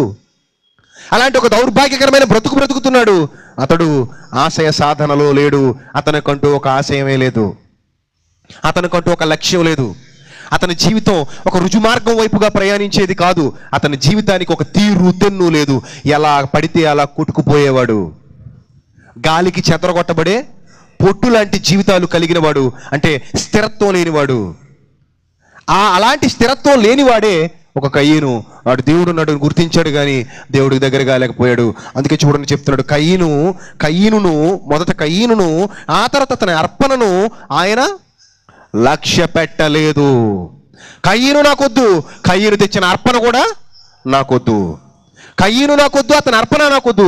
ఎందుకంటే ఇతనికి ఒక ఆశయం లేదు, ఇతను లోక సంబంధి, నావాడు కాడు, నా ఆలోచనల్లో ఉన్నవాడు కాదు, దేవుని ఆలోచన లేనివాడు, సత్క్రియల మీద దృష్టి పెట్టనివాడు, దుష్క్రియల మీద దృష్టి పెట్టేవాడు. కానీ హేబెల్ అలాంటి వాడు కాదు, సత్క్రియల మీద దృష్టి పెట్టాడు, సత్క్రియల గురించి ఆలోచిస్తున్నాడు, ఆశయం కలిగి బ్రతుకుతున్నాడు, దేవునితో ఒక చక్కటి సంబంధాన్ని కలిగి జీవించాలనుకుంటున్నాడు. ఏ సంబంధం అయితే వాళ్ళ తల్లిదండ్రులు కోల్పోయారో ఆ సంబంధాన్ని దేవునితో నిలుపుకోవాలి అనుకుంటున్నాడు. అది హేబెలులో ఉన్నటువంటి గొప్పతనం ప్రియులారా. ప్రారంభంలో జరిగినటువంటి సంఘటనలు ఇవి, ప్రారంభంలో జరిగినటువంటి సంఘటనలు. చూడండి, మరింత కిందకి చదువుదాం. నీవు సత్క్రియ చేసిన ఎడల తలెత్తుకొనవా, సత్క్రియ చేయని ఎడల వాకిట పాపము పొంచి ఉండును. అంటే వాళ్ళ అమ్మ నాన్న ఆల్రెడీ ఏం చేయలేదు, ఆదాము అవ్వలు ఏం చేయలేదు చెప్పండి, సత్క్రియ చేయలేదు. సత్క్రియ చేయలేదు కాబట్టే పాపం వాళ్ళని ఏం చేసింది, పట్టుకుంది. సత్క్రియ అంటే ఏంటి, దేవుని ఆలోచనను నెరవేర్చడం. దేవుని ఆలోచన నెరవేర్చడమే సత్క్రియ. వాళ్ళు దేవుని ఆలోచన నెరవేర్చలేకపోయారు. ఇప్పుడు వాళ్ళు చేసినటువంటి దాన్ని, ఆ అపరాధాన్ని పుణికిపుచ్చుకున్నవాడిగా, ఆ వారసుడిగా, నిజమైన వారసుడిగా వాళ్ళకి కయ్యను కనబడుతున్నాడు. మా అమ్మా నాన్న ఎలాగూ సత్క్రియ చేయలేదు, ఇప్పుడు నేను కూడా సత్క్రియ చేసేవాడిగా లేను. కానీ దీనికి భిన్నంగా కనబడుతున్న మరొక వ్యక్తే హేబెలు. పాపము సత్క్రియ చేయని వారి వాకిట పొంచి ఉంటుంది అంటే అర్థం ఏంటి తెలుసా, దేవుని ఆలోచనల్లో ఎవడైతే లేకుండా ఈ భూమి మీద బ్రతుకుతున్నాడో అలాంటి ప్రతి వాని వాకిట పాపం పొంచి ఉంటుంది. అది నువ్వైనా నేనైనా ఎవరైనా సరే. ఎవరిలో అయితే దేవుని ఆలోచనలు లేవో, ఎవరైతే దేవునితో సంబంధం కలిగి లేరో, ఎవరైతే దేవుని కొరకు బ్రతకాలన్న ఆలోచన లేకుండా ఈ భూమి మీద జీవిస్తున్నారో వాళ్ళందరి వాకిట పాపము పొంచి ఉంటుంది. ఇది మీరు ఎరుగవలసినటువంటి సత్యం. ఈరోజు చాలా మంది, నేనే తప్పు చేయట్లేదు కదా, నేను ఎవరికి ఏ అన్యాయం చేయట్లేదు కదా, నాకు నచ్చినట్టు నేను బ్రతుకుతున్నాను కదా, నాకు నచ్చినట్టు నేను జీవిస్తున్నాను, నా గొడవ ఏదో నేను చూసుకుంటున్నాను కదా, ఎవడు గొడవ నాకు లేదు కదా అనుకుంటున్నారు. చూశారు చాలా మంది, వాళ్ళందరూ వాకిట ఎదుట పాపమే పొంచి ఉంది. ఎందుకు తెలుసా, వాళ్ళ హృదయాలలో సత్క్రియ అన్న ఆలోచనే లేదు. దేవుని ఆలోచన లేని ప్రతి వాని వాకిట పాపము పొంచి ఉంటుంది. ఈరోజు ఎందరో ఆ పాపంతో పట్టబడుతున్నారు. ఈరోజు క్రైస్తవులుగా చాలా మంది అదే భయంకరమైన పరిస్థితిలో ఉన్నారు. కాబట్టి ఈ వాస్తవాలు మీకు తెలియజేయాల్సి వస్తుంది, గత చరిత్రను మీకు చూపిస్తూ. సత్క్రియ చేయని ఎడల పాపము నీ వాకిట పొంచి ఉండును, నీ ఎడల దానికి వాంఛ కలుగును, నీవు దానిని ఏలుదువు అనెను. ప్రారంభంలో దేవుడు చాలా చక్కగా వివరిస్తున్నాడు ఈ కయ్యనికి. నీకు నా ఆలోచనలే లేవు, నీ బుర్రలో ఎక్కడైనా నేను ఉన్నాను అసలు, నీ తలంపులు ఎక్కడైనా నేను ఉన్నాను అసలు లేను. నన్ను గుర్తించావు నువ్వు, అసలు నా కోసం బ్రతకాలనుకుంటున్నావు నువ్వు, అసలు నా మీద భయం ఉందా నీకు, నేనంటే భక్తి ఉందా నీకు, ఏం లేదు. కానీ నేను నాకేదో అర్పణ తెచ్చేస్తున్నాను అనుకుంటున్నావు. నువ్వు నాకేదో అర్పణ తెచ్చేస్తున్నాను అనుకుంటున్నావు, కానీ నీ దగ్గర నేను లేను, నీ ఆలోచనల్లో నేను లేను, నీ తలంపుల్లో నేను లేను, నీ ఉద్దేశాల్లో నేను లేను. దేవుని ఆలోచనే లేదండి కయ్యను తలకాయలో. దేవుని ఆలోచనే లేదు అంటే సత్క్రియే లేదు. అప్పుడు 8వ వచనం జాగ్రత్తగా చూడండి. 8వ వచనం, ఆదికాండం 4వ అధ్యాయం 8వ వచనం. కయ్యను తన తమ్ముడైన హేబెలుతో మాట్లాడెను. ఏం మాట్లాడాడు? కయ్యను తన తమ్ముడైన హేబెలుతో మాట్లాడెను అని ఉందండి. మాట్లాడిన తర్వాత వారు పొలములో ఉన్నప్పుడు తన తమ్ముడైన హేబెలు మీద పడి అతనిని చంపెను. మీరు బాగా ఆలోచించండి ప్రియులారా, హేబెలుతో మాట్లాడట, మాట్లాడిన తర్వాత హేబెల్ని చంపేశాడు. ఏం మాట్లాడు హేబెల్తో? చాలా ఆలోచించాలండి బైబిల్. అసలు ఏం మాట్లాడి ఉంటాడు హేబెల్తో? చూద్దాం బైబిల్లో మరిన్ని సందర్భాలు చూద్దాం. అసలు ఏం మాట్లాడి ఉంటాడు హేబెల్తో? దేవుడు మాట్లాడిన తర్వాత వీడు వచ్చి ఎవరితో మాట్లాడుతున్నాడు? హేబెల్తో మాట్లాడుతున్నాడు. మీరు పాయింట్అవుట్ చేయాలి. దేవుడు కయ్యనుతో మాట్లాడిన తర్వాత కయ్యను వచ్చి ఎవరితో మాట్లాడుతున్నాడు? హేబెల్తో మాట్లాడుతున్నాడు. ఏం మాట్లాడాడు? దేవుడు ఏం మాట్లాడాడు? వీడేం మాట్లాడాడు? అసలు వీళ్ళిద్దరి గురించి మరొక చోట ఏం రాయబడిందో చూడగలిగితే ప్రియమైన దేవుని వర్లారా, యోహాను గారు రాసిన మొదటి పత్రిక 3వ అధ్యాయము 12వ వచనం చూద్దాం. యోహాను గారు రాసిన మొదటి పత్రిక 3వ అధ్యాయము 12వ వచనం చూద్దాం. మనము కయ్యను వంటి వారమై ఉండరాదు అన్నాడండి. మనము కయ్యను వంటి వారమై ఉండరాదు అని పైకి పైనుంచి ఏం చెప్తాడు తెలుసండి? అపవాది క్రియలను లయపరచుటకే దేవుని కుమారుడు ప్రత్యక్షమాయెను. 10వ వచనం. దీనిని బట్టి దేవుని పిల్లలెవరో అపవాది పిల్లలెవరో తేటపడుతుంది. నీతిని జరిగించని ప్రతివాడు, తన సహోదరుని ప్రేమింపని ప్రతివాడు దేవుని సంబంధులు కారు అన్నాడు. అంటే కయ్యను ఏం జరిగించట్లేదు? నీతిని జరిగించట్లేదు. కయ్యను నీతిని జరిగించట్లేదు. వాడు పాపం చేస్తున్నాడు, అపవాది యొక్క క్రియలు చేస్తున్నాడు. అపవాది మొదటి నుండి పాపం చేయించున్నాడు. 8వ వచనం. అపవాది మొదటి నుండి పాపం చేయించున్నాడు కనుక పాపం చేయవాడు అపవాది సంబంధి. అపవాది ఎక్కడి నుంచి పాపం చేస్తున్నాడట? మొదటి నుంచి పాపం చేస్తున్నాడట. అంటే మొదటే పాపం చేస్తున్నటువంటి ఆ కయ్యను ఎవరి సంబంధి? అపవాది సంబంధి. నీవు సత్క్రియ చేయని ఎడల అన్నాడు. అప్పటికే నువ్వేం చేయట్లేదు? సత్క్రియలు చేయట్లేదు. అప్పటికే దేవుని ఆలోచనలు లేవు. మరి ఎవరి ఆలోచనలు ఉన్నాయి? కయ్యిల్లో దెయ్యం ఆలోచనలు ఉన్నాయి. దెయ్యం ఆలోచనలు ఉన్నవాడు ఎవడికి ఒక ఆశయం అంటూ ఉండదండి. ఒక ఆశయం ఉండదు. అమరత్వాన్ని సాధించాలనే ఆలోచన ఉండదు. ప్రారంభంలో మన పితరులు కోల్పోయినటువంటి అమరత్వాన్ని తిరిగి సాధించాలన్న ఆలోచన ఉండదు. మన వాళ్ళు కోల్పోయారు దాన్ని, అమ్మ నాన్న కోల్పోయారు. ఎలా సాధించాలి దాన్ని? ఏ విధంగా సాధించాలి? ఏ విధంగా మనం మళ్ళీ దేవుడికి దగ్గర కావాలి? ఈ భావాలే లేవు. పాపానికి నిలువెత్తు నిదర్శనంగా, అపవాదికి ఒక సైనికుడిగా, అపవాదికి ఒక ప్రధాన అనుచరుడిగా వాడు ప్రారంభంలోనే మారిపోయాడు కయ్యను. వాడి ఆలోచనలు చూడండి ఎంత భయంకరంగా ఉన్నాయో. అపవాది మొదటి నుండి పాపము చేయుచున్నాడు గనుక వాడికి ప్రతినిధిగా నిలబడి పాపము చేయువాడు ఎవరి సంబంధి? అపవాది సంబంధి. ఇప్పుడు కయ్యను ఎవరి సంబంధి?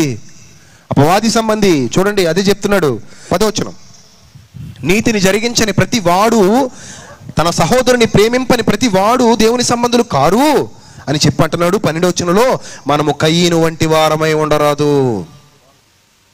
మనము కయ్యను వంటి వారమై ఉండరాదు అంటే వాడు సత్క్రియలకు సంబంధించిన వాడు కాడు. వాడికంటూ ఒక ఆశయం లేదు. వాడు లోక సంబంధి. వాడు లోకం చుట్టూని తిరుగుతున్నాడు. వాడి ఆలోచనలన్నీ లోకం చుట్టూని తిరుగుతున్నాయి. వాడి బ్రతుకు అసలు బాగులేదు. వాడి దృష్టిలో దేవుడు లేనే లేడు.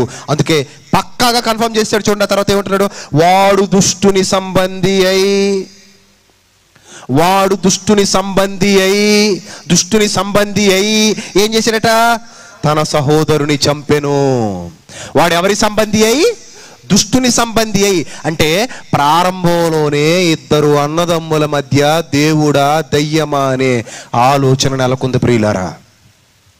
ప్రారంభంలోనే ఇద్దరు అన్నదమ్ముల మధ్య దేవుడా దయ్యమా, దేవుడి పక్షమా దయ్యం పక్షమా అనే యుద్ధం జరిగింది ప్రియులారా. ఈరోజు క్రైస్తవులుగా, క్రీస్తును ధరించుకున్న వారిగా శత్రువు కొడుతుంటే దెబ్బలు తినండి, యేసులాగా ప్రాణం ఇవ్వండి అని మనం మాట్లాడుకుంటాం. కానీ ప్రారంభంలోనే పగను చంపేసి పగ తీర్చుకొనక, చంపుతుంటే తిరగబడక, తిరిగి చంపాలన్న ఆలోచన లేక ఇద్దరు అన్నదమ్ముల మధ్య జరిగినటువంటి దయ్యమా దేవుడా అనే ఒక భయంకరమైన యుద్ధం. ఒక పక్క పవిత్రత, ఒక పక్క అపవిత్రత, ఒక పక్క యథార్థత, ఒక పక్క దుష్టత్వం, ఒక పక్క నీచత్వం, ఒక పక్క క్షమాగుణం, ప్రేమగుణం, విశ్వాసం. ఇవన్నీ మనకి ప్రారంభంలోనే కనబడుతున్నాయంటే ఆ రోజుల్లో తన ముందు ఎవరు మార్గదర్శులు లేని కాలంలో, అంతకు ముందు తనకు ఎవరు మార్గాన్ని చూపించేవాళ్ళు కనబడని కాలంలో ఒక మహానుభావుడు పుట్టాడు. తన ఆశయాన్ని సాధించుకోవాలనుకున్నాడు. అతడే హేబెలు. ఎంతో మందికి నేటికి మార్గదర్శకంగా నిలవగలిగే విశ్వాస వీరుల జాబితాలో తొలి స్థానంలో నిలబడిన వాడు నిజంగా గొప్పవాడు, ఎంత ఉన్నతమైన వాడు. ఎందుకంటే అతనికి ఎవరు మార్గదర్శులు లేరప్పటికీ తనకు తానుగా స్వతంత్రంగా ఆలోచించుకోవాలి, తనకు తానుగా స్వతంత్రంగా నిలబడాలి, తనకు తానుగా స్వతంత్రంగానే దేవుని దగ్గరకు చేరాలి. ఆ కాలంలో వాళ్ళిద్దరి మధ్య ఏం జరిగిందో చాలా లోతుగా, చాలా లోతైన అధ్యయనం మనం చేద్దాం ప్రియులారా. మరికొన్ని విషయాలు మనం చూసి ముగించుకుందాం. చూద్దాం అక్కడ ఏం రాయబడిందో చూడండి. వాడు దుష్టుని సంబంధి అయి అంటే ప్రారంభంలోనే వీడు దెయ్యం పక్షాన ప్రతినిధిగా నిలబడ్డాడు. కయ్యను దెయ్యానికి ప్రతినిధిగా నిలబడ్డాడు, సాతానుకు ప్రతినిధిగా నిలబడ్డాడు, లోక సంబంధికి ప్రతినిధిగా నిలబడ్డాడు. లోకాన్ని వెంబడిస్తూ దేవునితో ఉంటూనే దెయ్యపు పనులు జరిగించే దుర్మార్గుడుగా మనకు కనబడుతున్నాడు. దేవుడు ఉన్నాడని గుర్తిస్తూ దేవుడితో ఉంటూనే దెయ్యం పనులు జరిగించే దుష్క్రియలు చేయువాడు అంటే ఆ రోజుల్లోనే కపట స్వభావం కలిగిన వాడు. ప్రారంభంలోనే కపట స్వభావం, వేషధారితనం, మోసకారితనం, గొర్రె చర్మం కప్పుకున్న తోడేలు తత్వం, ఇదంతా ప్రారంభంలోనే చూపించేసిన వాడు కయ్యను. చాలా జాగ్రత్తగా మీరు ఆలోచిస్తే తప్పే విషయాలు మీకు అర్థం కావు. వీళ్ళందరికీ ప్రారంభంలోనే ప్రతినిధిగా కనబడుతున్నాడు. ఈరోజు గొర్రె చర్మం కప్పుకున్న తోడేలు మనకు కనబడతారు, ఈరోజు మోసగాళ్ళు, అబద్ధికులు, వేషధారులు మనకు కనబడతారు. కానీ వీళ్ళందరికీ మూలపిత్రుడుగా వీడు కనబడుతున్నాడు. ప్రారంభంలోనే అలాంటి క్యారెక్టర్స్ ఉన్నాయి వీళ్ళు, ప్రారంభంలోనే అలాంటి లక్షణాలు ఉన్నాయి వీళ్ళు. దేవుడితో ఉంటున్నట్టుగా ఉంటూ దెయ్యపు క్రియలు చేస్తున్నవాడు. అందుకే నీవు సత్క్రియ చేస్తున్నావు. అసలు నీ బ్రతుకులు ఎప్పుడైనా సత్క్రియలు ఉన్నాయా? అసలు నువ్వు ఏనాడైనా సత్క్రియ చేసేవరా? దుర్మార్గుడు, అసలు ఎప్పుడు నీ వాకిట పాపమే పొంచి ఉంటుంది. నువ్వు అసలు సత్క్రియ చేయవు. నువ్వు సత్క్రియ చేస్తే తలెత్తుకోనవా? నీ బ్రతుకులో నా ఆలోచనలే లేవు. నీ అర్పణ నేను ఎలా అంగీకరించాలి? నీ బ్రతుకులో నేను లేను, వాడున్నాడు, దయ్యం ఉన్నాడు. నీకంటూ ఒక ఆశయం ఉందా నీ బతుక్కి? మీ అమ్మా నాన్న ఏం కోల్పోయారో నీకు తెలుసా? మీ అమ్మా నాన్న ఎవరి మాట విన్నారో నీకు తెలుసా? వాళ్ళు ఎందుకు ఏదేను వనంలో నుంచి వెళ్ళగొట్టబడ్డారో నీకు తెలుసా? ఇవన్నీ నీకు తెలిస్తే నువ్వు ఎందుకు మళ్ళీ వాళ్ళు అనుసరించిన మార్గాన్ని అనుసరిస్తున్నావు? వాళ్ళు ఎవరి మాట అయితే విన్నారో వాడి మాటే నువ్వు మళ్ళీ ఎందుకు వినాలనుకుంటున్నావు? కయ్యను, నువ్వు అసలు సత్క్రియ చేసే విధంగా ఉన్నావా? దేవుడికి కయ్యనికి మధ్య జరుగుతున్నటువంటి ఆ సంభాషణ, మీ అమ్మ నాన్న ఏదైతే కోల్పోయారో, ఎవడి మాట అయితే విని ఈ స్థాయిలో నిలబడ్డారో, అదే స్థాయిలోనికి నువ్వు వెళ్ళాలనుకున్నావంటే, నువ్వు కూడా వాడి మాటే వినాలనుకుంటున్నావంటే, అంటే నీ కళ్ళ ముందు మీ అమ్మ నాన్న పరిస్థితి నీకు అర్థం కాలేదా? అర్థం కాలేదండి. అంటే వాడు దెయ్యం మాట విని దెయ్యం పక్షాన పనిచేస్తూ అనేకుల్ని దెయ్యం పక్షానికి నడిపించే నాయకుడు కయ్యను, సామాన్యుడు కాదు. దెయ్యం పక్షానికి ఎవరినైనా తీసుకుని వెళ్ళటానికి సిద్ధపడే ఒక నాయకుడు, వాడు దెయ్యం పనిలో ఒక సాధనం. వాడు దెయ్యం పనిలో వాడు ఒక సాధనం. అందుకే వాడు క్రియలు, దుష్టక్రియలు ఎంచుకున్నాడు. వాడు అవే క్రియలు చేయడానికి ఇష్టపడుతున్నాడు. దేవుడితో ఉంటూనే దెయ్యం పనులు చేయడానికి ఇష్టపడిన ప్రారంభ మానవుడు వాడు. దెయ్యానికి పరిపూర్ణంగా ఉపయోగపడిన ప్రారంభ మానవుడు వాడు. వాడికంటూ ఒక ఆశయం లేదు, వాడికంటూ ఒక ఆలోచన లేదు. వాడి బ్రతుకే దెయ్యం కోసం సమర్పించేశాడు. వాడు బ్రతికే దెయ్యాన్ని నిలబెట్టుకున్నాడు. వాడి బ్రతుకులో దెయ్యానికి చోటిచ్చాడు. వాడి బ్రతుకులో అది మనకి ప్రస్ఫుటంగా కనబడుతుంది ప్రియులారా, వాక్యాన్ని జాగ్రత్తగా పరిశోధన చేస్తే. ఇక్కడ చదవండి ఏమంటున్నాడు? వాడు దుష్టుని సంబంధి అయి, ప్రారంభంలోనే వాడు దుష్టుని సంబంధి అయి తన సహోదరుని చంపెను. అక్కడ క్వశ్చన్ మార్క్ ఇచ్చాడు చూడండి. వాడతనిని ఎందుకు చంపెను? Question mark. వాడతనిని ఎందుకు చంపెను? Question mark. అతనిని అంటే ఎవరిని? కయీను హేబేలును ఎందుకు చంపెను? క్రొత్త నిబంధనలో క్వశ్చన్ చేసి ఆన్సర్ ఇస్తున్నాడు చూడండి. ఎక్కడి ఆదికాండం, ఎక్కడి యోహాను పత్రిక, అక్కడ నుండి ఇక్కడికి తీసుకొచ్చి నీకు ఆన్సర్ ఇస్తున్నాడు. అక్కడ కేవలం మాటలాడెను అని మాత్రమే రాసి వదిలేశాడు.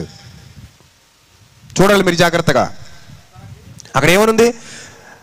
కయ్యను తన తమ్ముడైన హేబేలుతో మాటలాడెను. ఏం మాట్లాడాడు? అసలు వాళ్ళిద్దరు ఏం మాట్లాడుకున్నారు? వాళ్ళిద్దరి మధ్యన ఏంటండి అసలు డిస్కషన్? ఏం మాట్లాడుకోవాలి వాళ్ళిద్దరు? అసలు ఏం మాట్లాడుకోవాలి అసలు వాళ్ళిద్దరు? చూడండి జాగ్రత్తగా.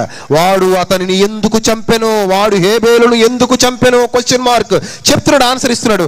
తన క్రియలు చెడ్డవియు తన సహోదరుని క్రియలు నీతి గలవి అయి ఉండను గనుకనే కదా. అంటే అర్థం ఏంటో తెలుసా? వీడు కూడా వీడి క్రియలు చేయమని హేబేలును బలవంతం చేశాడు. మాటలాడినంటే అర్థం ఏంటో తెలుసా?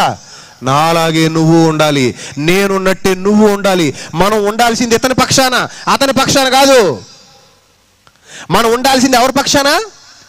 దయ్యం పక్షాన, దుష్టుని పక్షాన. అసలు దుష్టుని ఆలోచన ఏంటి? పాపము చేయించడమే దుష్టుని ఆలోచన. పాపము చేయించడమే, నీతిని జరిగించకపోవడమే, దుర్మార్గులుగా అందరినీ మార్చడమే. అంటే ఇప్పుడు కయీను ద్వారా హేబేలును కూడా ఎలా మార్చాలని దుష్టుని ప్లాన్ చెప్పండి? కయీనులాగే మార్చాలి. అందుకే అరే తమ్ముడు, నా మాట వింటావా వినవా? నాలా ఉంటావా ఉండవా? నీలా ఉంటే, నాలా ఉంటే నిన్ను ప్రేమిస్తాను. నా మాట వింటే నిన్ను ప్రేమిస్తాను. నా మాట వినకపోతే నిన్ను ప్రేమించను. యేసుక్రీస్తు ప్రభువు కూడా ఏం చెప్తున్నారు ఒకసారి చూద్దామండి. యోహాను సువార్త. ఇదంతా మనసులో పెట్టుకోండి. ఒక మాట చూద్దాం. యోహాను సువార్తలో ఏం రాయబడిందో మీరు జాగ్రత్తగా చూడగలిగితే ప్రియమైన దేవుని వారలారా, 15వ అధ్యాయము, యోహాను సువార్త 15వ అధ్యాయము 18 చూడాలి జాగ్రత్తగా. యోహాను సువార్త 15వ అధ్యాయము 18వ వచనం జాగ్రత్తగా చూడాలి. లోకము మిమ్మును ద్వేషించిన ఎడల. లోకం అంటే ఎవరండి? లోకం అంటే ఎవరు? మనుషులు. మనుషులు అంటే ఎవరు? మనలాంటి వాళ్ళే. వాళ్ళు ఎక్కడి నుంచి పుట్టుకొచ్చారు? దేవుడి దగ్గర నుంచే. వాస్తవానికి వెనక్కి వెళ్ళిపోతే మన అందరం ఎవరి పిల్లలు? అందరం దేవుని పిల్లలమే. వాళ్ళు దేవుని కుమారులే ఒకప్పుడు. కానీ ఇప్పుడు ఏం చేస్తున్నారట? కయ్యను ఆదామవ్వల కుమారుడే, హేబేలు ఆదామవ్వల కుమారుడే. కయ్యను దేవుళ్ళ నుండి వచ్చినవాడే, హేబేలు దేవుళ్ళ నుండి వచ్చినవాడే. కానీ చూడండి పరిస్థితులు ఎలా మారిపోయి చూడండి. ఆయనకి వీళ్ళకి ఎంత తేడా ఉందో చూడండి ప్రియులారా. ఏమంటున్నాడు చూడండి. లోకము మిమ్మును ద్వేషించిన ఎడల మీకంటే ముందుగా నన్ను ద్వేషించిన మీరు ఎరుగుదురు. మీరు లోక సంబంధులైన ఎడల లోకము తన వారిని స్నేహించును. అంటే నువ్వు నాలా ఉండు తమ్ముడు, నేను నీకే లోటు చేయను, మన ఇద్దరం ఒకటి, బాయ్ బాయ్. కయీను తన తమ్ముడైన హేబేలుతో ఏం చేసెను? ఏం చేశాను? మాటలాడాను. చంపడానికి ముందు ఏం చేస్తున్నాడట? వెళ్ళి మాట్లాడుతున్నాడు. ఎందుకు చంపాడు అనవసరంగా? ముందు మాట్లాడదాం. డీలోకి అయిపోతే నో ప్రాబ్లం. డీలోకి అవ్వకపోతే అప్పుడు వేసేద్దాం. ఈరోజు కూడా చాలామంది ఉంటారు కదా కబ్జగాళ్ళు. ముందు వస్తారు, అందంగా మాట్లాడతారు. నాకు ఇచ్చేస్తావా? నేను చెప్పినట్టు వింటావా? నీకేం ప్రాబ్లం లేదా? నాకు ఓకేనా? నేను నాకు ఓకే అయిపోతావా నువ్వు? ఓకే. లేకపోతే తేడా వచ్చేస్తుంది. నన్ను ప్రేమించేస్తావా? నేను ఎంత దరిద్రుడినైనా, నేను ఎంత పోరంబోగనైనా నన్ను ప్రేమించేస్తావా? నన్ను పెళ్లి చేసుకుంటావా? ఓకే. నన్ను కాక ఎవరినైనా పెళ్లి చేసుకుంటావా? నన్ను వద్దంటావా? అప్పుడు యాసిడ్ పోసేస్తాడు, పేక్ పోసేస్తాడు. నాకు దక్కింది ఎవడికి దక్కకూడదు అంటాడు. అంటే మాట వింటే ఓకే, మాట వినకపోతే చంపేస్తాడు. మాట వింటమంటే మా గ్రూప్లో ఉంటావా, మా పార్టీలో ఉంటావా, నో ప్రాబ్లం. మా పార్టీ కాదంటావా, తీసేస్తాం, చంపేస్తాం, పొడి చేస్తాం. మా పార్టీలో ఉంటే నేనేమను, మా పార్టీలో లేకపోతే మాత్రం నేను చుట్టుపట్టుకుని ఇచ్చేస్తాం. కయ్యేను హేబేలుతో ఏం మాట్లాడుంటాడని చాలా ఆలోచించానండి. ఏం మాట్లాడని. ఇదే ప్రియులరా మాట్లాడింది. మాతో ఉంటావా, ఆయనతో పోతావా? మాతో ఉంటావా, ఆయనతో పోతావా? దేవుడితో ఉంటావా, దయ్యంతో ఉంటావా? నేను దుష్టుని సంబంధిని, నాలాగే నువ్వు కూడా దుష్టుని సంబంధిగా బతుకుతావా? బతుకు. లేదు నేను నీలా ఉండను, ఆయనతో ఉంటానంటావా? నీకు ఇక్కడ బ్రతుకే ఉండదు. ఒక అన్న తమ్ముడితో మాట్లాడెను. ఆ అన్న దయ్యం పక్షాన నిలబడి తమ్ముడితో మాట్లాడెను. అదే యేసుక్రీస్తు చెప్తున్నాడు. ఏమంటున్నాడు చూడండి, లోకము మిమ్మును ద్వేషించిన ఎడల మీకంటే ముందుగా నన్ను ద్వేషించిన ఎరుగుదురు. కారణం ఏంటో తెలుసా? మీరు లోక సంబంధులైతే లోకము తన వారిని ఏం చేస్తుంది? స్నేహిస్తుంది. ప్రియులారా, స్నేహిస్తుంది. కయ్యను లాంటోడే అయితే హేబేలు. కయ్యను ఖచ్చితంగా హేబేలుని ప్రేమించేవాడే. కానీ హేబేలు కయ్యను లాంటోడు కాడు గనుకనే ద్వేషించాడు. అది చెప్తున్నాడు చూడండి. అయితే మీరు లోక సంబంధులు కారు, నేను లోకములో నుండి మిమ్మల్ని వేరుపరిచేశాను. అందుచేత లోకము మిమ్మల్ని ఏం చేస్తుంది? ద్వేషిస్తుంది. ప్రారంభంలో జరిగింది ఇదే. ఈనాడున్న దొంగలందరికీ ప్రతినిధిగా కయ్యను కనబడుతుంటే, ఈ రోజున్న నీతిమంతులుగా ఎవరైనా బ్రతకాలనుకుంటే వాళ్ళకి ప్రతినిధిగా హేబేలు కనబడుతున్నాడు. ప్రారంభంలో ఎవరు మార్గదర్శులు లేరు, వాళ్ళకి చెప్పేవాళ్ళు ఎవ్వరు లేరు, చేసి చూపించే వాళ్ళు ఎవ్వరు లేరు. ఆ టైంలోనే వాడు డిగ్రీలు పుచ్చేసుకున్నాడు దయ్యం దగ్గర. ఆ టైంలో నీ కయ్యను అనేవాడు డిగ్రీలు పుచ్చేసుకున్నాడు దయ్యం దగ్గర. డిగ్రీలు పుచ్చేసుకుని, ఇదిగో నువ్వు మా మాట వింటావా, వినవా? నువ్వు మాతో వస్తావా, రావా? నువ్వు మేము చెప్పినట్టు చేస్తావా, చేయవా? అపరిమితమైన ఈ దుర్వ్యాపారంలో, ఈ లోకం అనే దౌర్భాగ్యకరమైన ఈ పరిస్థితుల్లో మాతో పాటు మమ్మల్ని అనుసరించి నడుస్తావా, నడవ్వా? మా టీములో ఉంటావా, ఉండవా? చూసారా? మా టీమును గాని వదిలేసావా, నీకు మాకు చాలా పెద్ద గొడవలు అయిపోతాయి. అదే మా టీంలో ఉన్నావు అనుకో, నువ్వెంత దుర్మార్గుడు అయినా, నువ్వెన్ని పనికి మళ్ళీ పనులు చేసుకున్నా, నువ్వేం చేసేసుకున్నా మాకు నో ప్రాబ్లం. నువ్వు మా టీంలో ఉంటే చాలు. హేబేలు ఒప్పుకున్నాడా? అన్న మాట విన్నాడా? అన్న మాటకు లొంగాడా? అన్నయ్య పెట్టిన ప్రలోభాలకి లొంగిపోలేదు. మాట్లాడి ముందొచ్చి డీలోకే అయిపోద్ది. సాతాను పంపించాడనమాట, డీలోకే చేసేసుకో, మీ తమ్ముడిని కూడా మన పక్షానికి తెచ్చే. ఎందుకు అటుంటున్నాడు?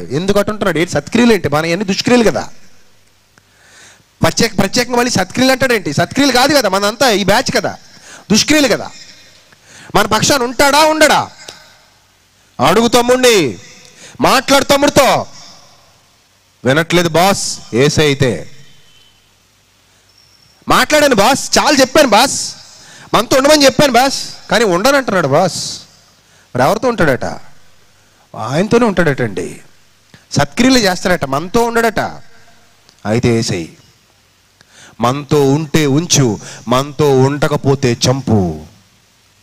ప్రారంభంలోనే ఒక దుష్టుడి సంబంధి డీల్ కుదుర్చుకోవడానికి ట్రై చేశాడు హేబేల్తో.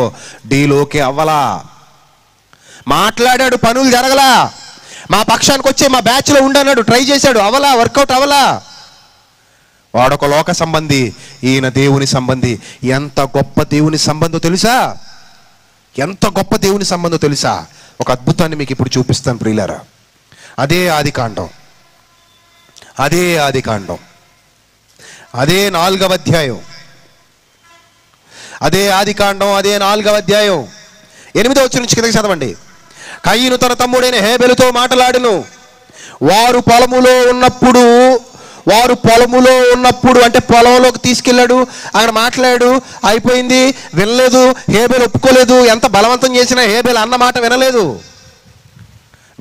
మీ బ్యాచ్లోకి నేను రాను, నీతో నేను కలవను, నీ నడవడిక వేరు, నా నడవడిక వేరు, నీ ఆలోచనలు వేరు, నా ఆలోచనలు వేరు. నీకు అసలు ఒక లక్ష్యం లేదు, నీకంటే ఒక ఆశయం లేదు. నీకు అసలు ఈ బ్రతుకు మీద ఉన్న వ్యామోహం తప్ప ఈ బ్రతుకు తర్వాత ఏముందో నీకు అసలు ఏం తెలీదు. ఎప్పుడు ఈ లోకం చుట్టూ తిరుగుతావు నువ్వు. నీకు ఈ క్షణికమైన సుఖాలు కావాలి, క్షణికమైన ఆనందాలు కావాలి. అల్పకాల సుఖభోగాల కోసం మాత్రమే ఆరాటపడే దౌర్భాగ్యపు బ్రతుకునిది. నీ మాట నేను విననొల్లను. కయీను తన తమ్ముడైన హేబెలుతో మాట్లాడెను. వారు పొలములో ఉన్నప్పుడు కయీను తన తమ్ముడైన హేబెలు మీద పడి అతనిని చంపేసెను. మా మాట వినవా, మాతో ఉండవా, మా పక్షానికి రావా, మా గురుగ్గురు ఉన్నాడు, ఆయన మాట వినవా? ఈయన మా డాడీ, ఎవడీడు? దెయ్యంగాడు. ఆయన ఎవరు? మా డాడీ, ఆయన ఒరిజినల్ డాడీ, ఈయన దొంగ డాడీ. ఈ దొంగ డాడీతో ఉండవా, చంపేస్తావు నిన్ను. ఒరిజినల్ డాడీ దగ్గరికి వెళ్తానంటావా, దొంగ డాడీతో ఉండవా, చంపేస్తావు నిన్ను. చంపేశాడు. దొంగ డాడీతో ఉండనన్నందుకు చంపేశాడు. ఎవడా దొంగ డాడీ? అపవాది. మీరు మీ తండ్రియగు అపవాది సంబంధులు. ఆలోచించండి ప్రియులు, ఎంత దుర్మార్గులు.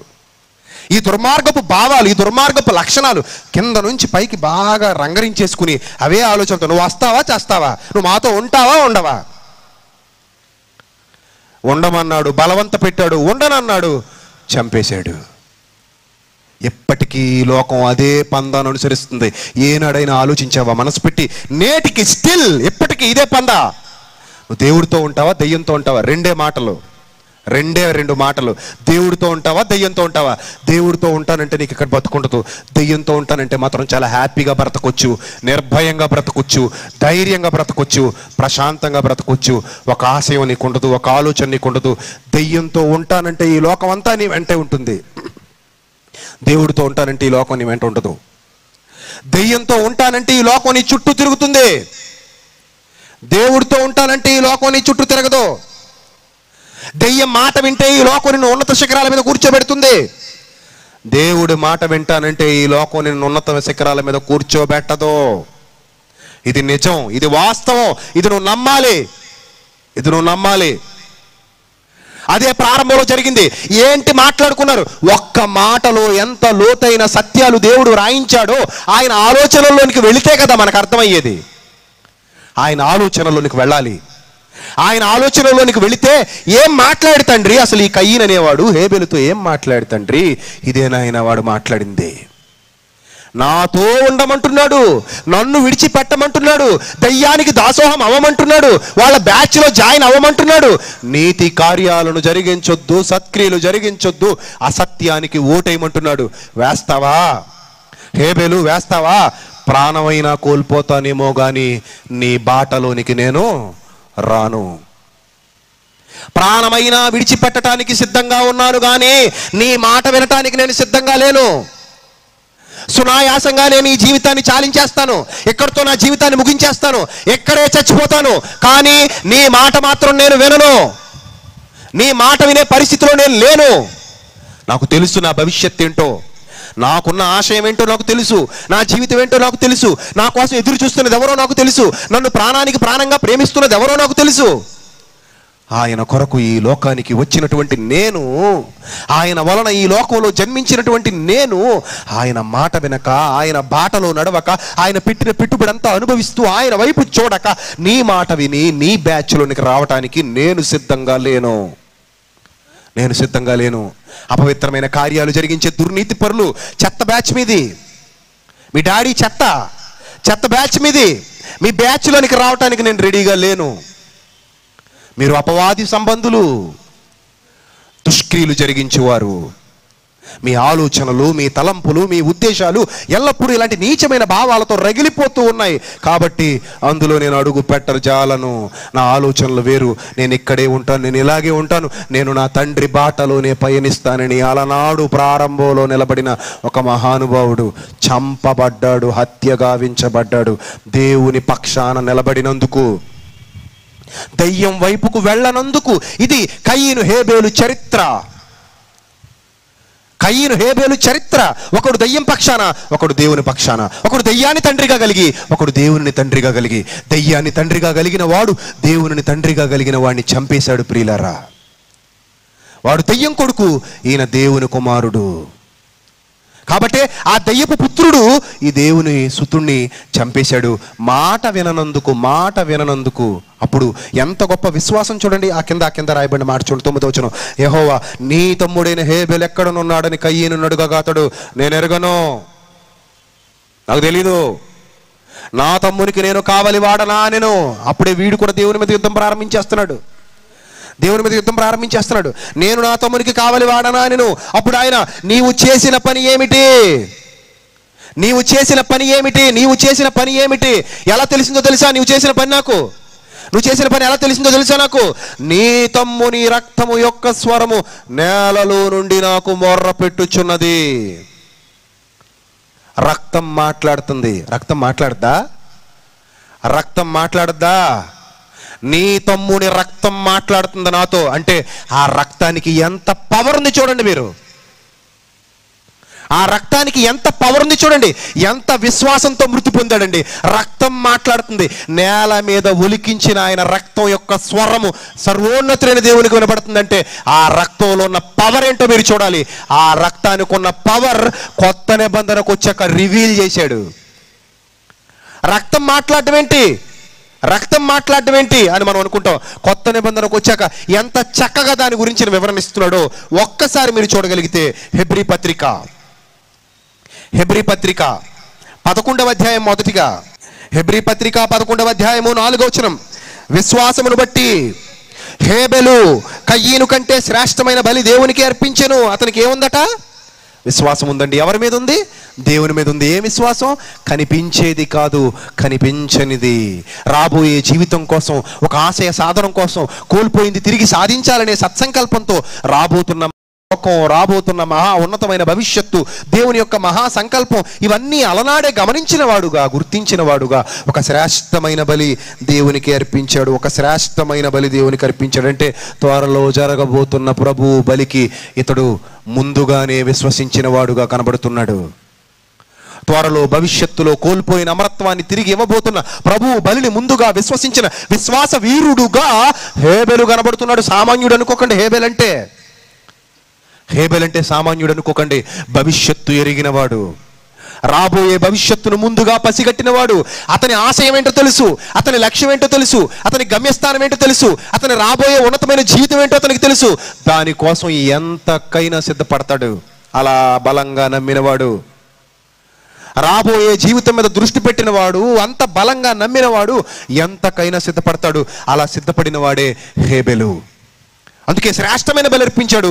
రాబోయే బలి ఏంటో అతనికి తెలుసు. జరగబోయే బలి మీద ముందుగానే దృష్టి పెట్టినవాడు, ముందుగానే అవన్నీ అర్థం చేసుకున్నవాడు. ప్రభు దయ వలన, ప్రభు కృప వలన. అందుకే ప్రియులారా చూడండి ఏమని రాయబడిందో. దేవుడు అతని అర్పణల గురించి సాక్ష్యం ఇచ్చినప్పుడు అతడు ఆ విశ్వాసమును బట్టి నీతిమంతుడని సాక్ష్యం పొందెను. ముందుగా విశ్వసించిన, కనిపించని వాటివి ఉన్నాయని నమ్మే, నిరీక్షించే నిజమైన విశ్వాసం, నిరీక్షింపబడు వాటి యొక్క నిజస్వరూపం ఎవరిలో ఉంది? హేబెల్లో ఉంది. అంటే హేబెల్ ఇస్తున్న బలి దేనికి సూచనగా మనకు కనబడుతుంది? ప్రభు బలిని ముందుగా విశ్వసించాడనుటకు సూచనగా మనకు కనబడుతుంది ప్రియులారా. అవన్నీ నమ్మాడు. అందుకే దెయ్యం పక్షానికి వెళ్ళలేదండి. ఎట్టి పరిస్థితుల్లో దెయ్యం పక్షానికి వెళ్ళలేదు. నేను ఉంటే దేవునితోనే ఉంటాను, చచ్చిపోతే దేవుని కోసం చచ్చిపోతాను. ఆ తర్వాత ఏం జరిగింది చూడండి. అతడు మృతి నొందియు, ఆ మాట మీరు అండర్లైన్ చేసుకోవాలి. అతడు మృతి నొందియు ఆ విశ్వాసము ద్వారా మాట్లాడుచున్నాడు. చూసారా? చచ్చిపోయి కూడా ఏం మాట్లాడుతున్నాడు? చచ్చిపోయి కూడా విశ్వాసము ద్వారా మాట్లాడుచున్నాడు. అంటే రక్తం మాట్లాడుతుంది. అతని రక్తం చనిపోయిన తర్వాత మాట్లాడుతుంది ప్రభువుతో. ఆ స్వరం ప్రభువుకు వినబడుతుంది. వచ్చి ప్రభు అడుగుతున్నాడు, రే దుర్మార్గుడా, ఎందుకురా నీ తమ్ముడిని చంపేశావు? నీ తమ్ముని యొక్క రక్తం యొక్క స్వరము నేలలో నుండి నాకు మొరపెట్టుచున్నది. అది అతనుకున్న విశ్వాసం. అది అతనుకున్న విశ్వాసం. ఆ రక్తం నాతో మాట్లాడుతుంది నేలలో నుండి. అది ఎంత గొప్పదో తెలుసా? అదే హెబ్రీ పత్రికలో, అదే 12వ అధ్యాయంలో, అదే హెబ్రీ పత్రికలో 12వ అధ్యాయంలో 24వ వచనం చూడండి ప్రియులారా ఏమంటున్నాడు. హెబ్రీ పత్రిక 12వ అధ్యాయము 24వ వచనం చూడండి ఏమంటున్నాడు. కొత్త నిబంధనకు మధ్యవర్తి అయిన యేసునొద్దకును, ఆ తర్వాత చూడండి, అండర్లైన్ చేసుకోండి, హేబేలు కంటే మరి శ్రేష్టముగా పలుకు ప్రోక్షణ రక్తమునకు మీరు వచ్చి ఉన్నారు. హేబేలు కంటే శ్రేష్టంగా పలికే రక్తం యేసు రక్తం. అంటే యేసు రక్తము పలుకుతుంది, అక్కడ హేబేలు రక్తము పలికింది. యేసు రక్తము మాట్లాడుతుంది, అక్కడ హేబేలు రక్తము మాట్లాడింది. ఎంత గొప్ప విశ్వాసంలో అతను ఉన్నాడు మీరు ఆలోచించాలి ప్రియులారా. అంటే దేవుని కోసం నమ్మి చనిపోయిన నీతిమంతుడు, నమ్మి ప్రాణాలను అర్పించిన నీతిమంతుడు. దయ్యం మాట విననొల్లక ప్రాణమైనా దారపోస్తాను కానీ దయ్యం మాట వినను, లోకానికి లొంగిపోను. ప్రాణమైనా దారపోస్తాను నా ఆశయం కోసం, కానీ దయ్యానికి లొంగిపోను, దేవుని మాటను జవదాటను. ఇది ఒకనాటి హేబెలు విశ్వాసం. మరి ఈరోజు పరిస్థితి చూడండి. కయ్యీను లాంటి వాళ్ళు ఎంతమంది లేరండి క్రైస్తవ్యంలో? పేరుకు దేవుడున్నాడని నమ్మటం, దేవునితో సరిగా నిలబడకపోవటం, దేవునిలో ఉన్నట్టుగా నటించటం, దయ్యానికి చోటివ్వటం, దయ్యపు కార్యక్రమాలు జరిగించటం, దయ్యపు కార్యక్రమాలు జరిగించే వాళ్ళను ప్రోత్సహించటం.